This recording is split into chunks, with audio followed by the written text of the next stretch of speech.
In this video, I want to tell you about an event that happened 50 miles away from me one day in 1996. What happened that day helped give me the impetus to do what was needed to help put my family on a firmer financial footing after having lost a business and almost everything else along with it. The event was a Premier League football match involving Southampton and Manchester United in April of 1996. But without telling you about it, the rest of the story would make little sense. Manchester United were playing at Southampton and were losing badly, as both teams' kits clashed colour-wise, and because they were the away team, Manchester United were wearing their second kit, an awful grey one that no one liked. And what's more, they hadn't won in it whenever they wore it.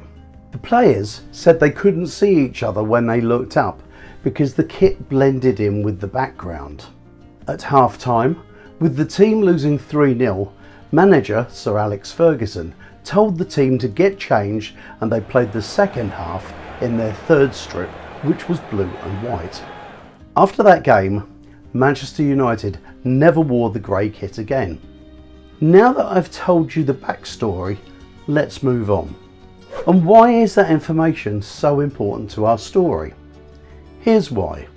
In April 1996, we didn't have a lot of money. By 1991, everything I'd worked for from when I got married in 1982 was pretty much gone.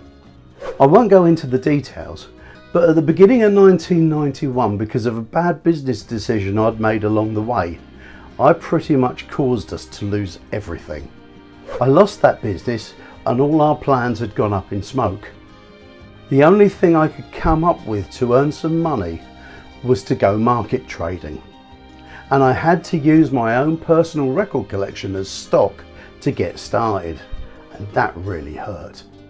The reason I used my collection was that it was all that I had left that I could sell that I wouldn't need to spend money on in the first place.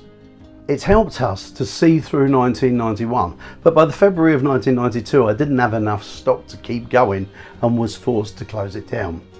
What was worse was that we were about to be made homeless, and it was a desperate time for us with 2 small boys.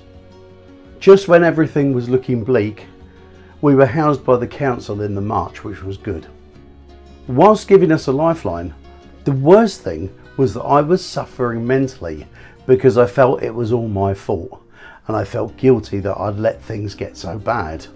This continued right the way through to 1996.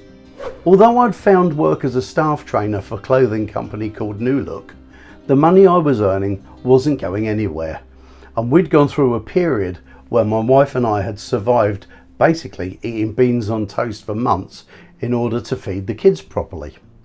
My James was 9 in 1996, loved football and was a Manchester United fan.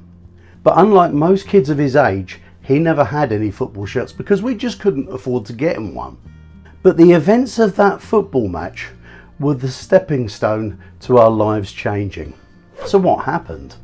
A week after that match, all the sports shops in Weymouth where we lived were selling the Manchester United replica grey shirts for £8, whereas a week earlier they'd been 30.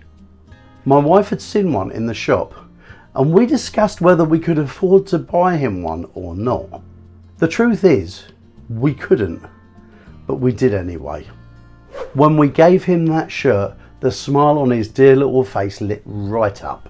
It was like we'd given him the world. It choked me, and I think it was the kick up the bum that I needed. It was then I decided that I was going to change my life.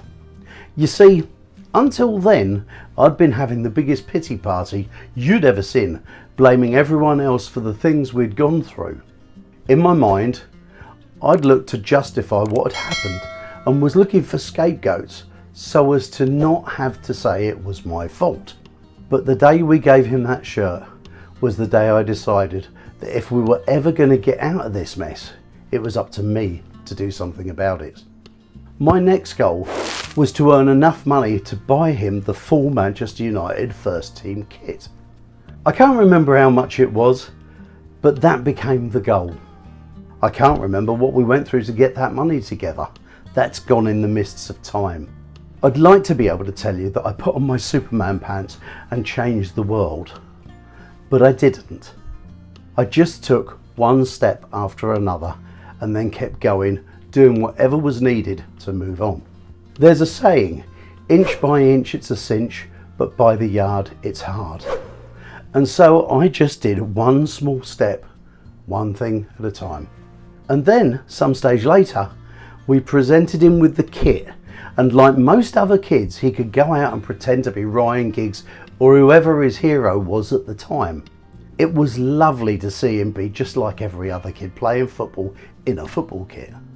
When I look back, I can remember how I'd felt back then, my pride not allowing me to let people know about our situation, trying to hide how bad things were from our family and our friends. I remember how I felt, how ashamed I felt for bringing this on my family. My two boys suffered badly, not for a lack of love, but for not having the things that other kids took for granted. But the events at Southampton that day pretty much helped kickstart my life again and gave me a reason to take control of it and get it back on track. But this much is true. Until I decided to stop looking back and blaming everyone else for my situation, nothing was going to be any different. But that horrible grey football shirt, I'll love it till the day I die, because seeing my James's face when I gave him that shirt gave me a reason to move on with my life. And from that day on, everything seemed just a little bit easier for me as I once again took control of where I was heading. So if you find yourself in a bad place, where you're feeling overwhelmed, let me tell you that you can move forward. Just hang in there and look for your reason. It's there somewhere. And when you find it, you will change your life. And if you look up there, I'm going to talk about success and failure and why they're just events in your life and not who you are.